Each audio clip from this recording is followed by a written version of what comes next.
말씀의 향기. 오늘은 경기도 안양시 아름다운 열매 맺는 좋은 나무 교회 현명인 목사입니다.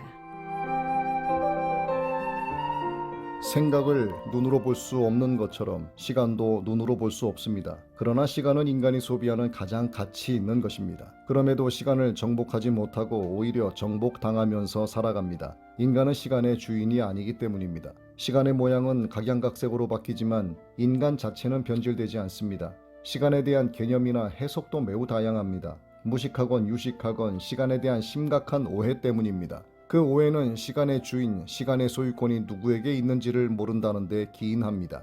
그래서 나의 시간이라고 생각합니다. 하지만 나의 시간은 결코 존재하지 않습니다. 시간이 내 것이면 천년 만년 내가 살고 싶을 때까지 살 수 있어야 합니다. 그런데 마치 그러려고 하듯 사람들 대부분은 오래오래 건강하게 살기 위해 엄청난 돈을 쏟아붓고 갖은 노력을 다합니다. 그러나 그러는 중에 하나님이 그의 시간을 몰수해 가시면 그걸로 그의 종말이 됩니다. 정지된 시간은 그의 존재의 부재로 이어집니다. 사람은 하나님께서 만들어 놓으신 일정한 공간에서 나고 자라 죽으며 이를 시간과 연관지어 생각합니다. 그래서 인간은 시간이 간다로 표현합니다. 한국의 오늘이 미국에서는 한국의 어제가 되고 미국의 오늘이 한국에서는 미국의 내일이 됩니다. 그럼에도 한국의 오늘과 한국의 어제 시간에 호흡하고 있는 미국 사람들은 똑같이 지금이라는 말로 현재를 표현합니다. 왜 그럴까요? 거대한 한 공간 안에서 어제와 오늘이 동시에 존재하고 있기 때문입니다. 살아있는 모든 생명체는 현재 시점을 구심점으로 살아갑니다. 그래서 미래를 말하고 과거를 말하면서 시간의 흐름을 표현합니다. 지금 지나치는 순간의 모든 것은 찰나라는 시간의 문을 통과하면서 과거가 됩니다. 그런데 문제는 정말로 흐르고 있는가? 흐르고 있다면 그 속도는 어떻게 되는가 하는 문제입니다. 버거스 크레이크는 1999년에 흥미로운 실험을 시도합니다. 노인들이 시간이 빠르게 흐른다고 느끼는 이유가 무엇일까를 규명하기 위한 세대별 그룹 임상 실험이었습니다.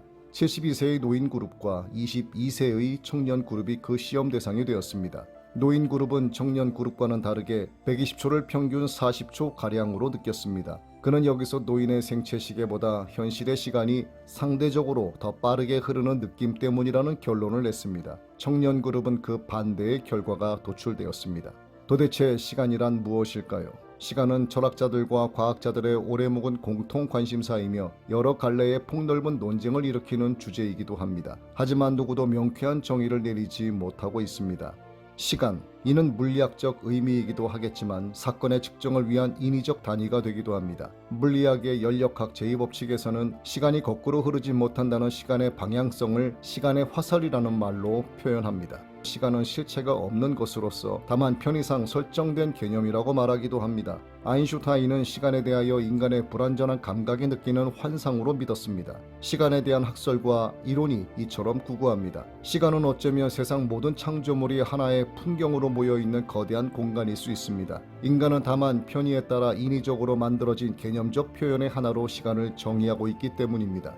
그렇다면 오래전 우리가 태어난 날도 이 시공간에 존재하는 게 되고 혼이 빠져나가 썩어지게 될 육신도 지금 이 시공간에 존재하는 게 됩니다. 또한 창세 이후의 모든 죽은 자들과 현재 살아있는 자들 역시 이 시공간에 지금 동시에 존재하고 있는 게 됩니다.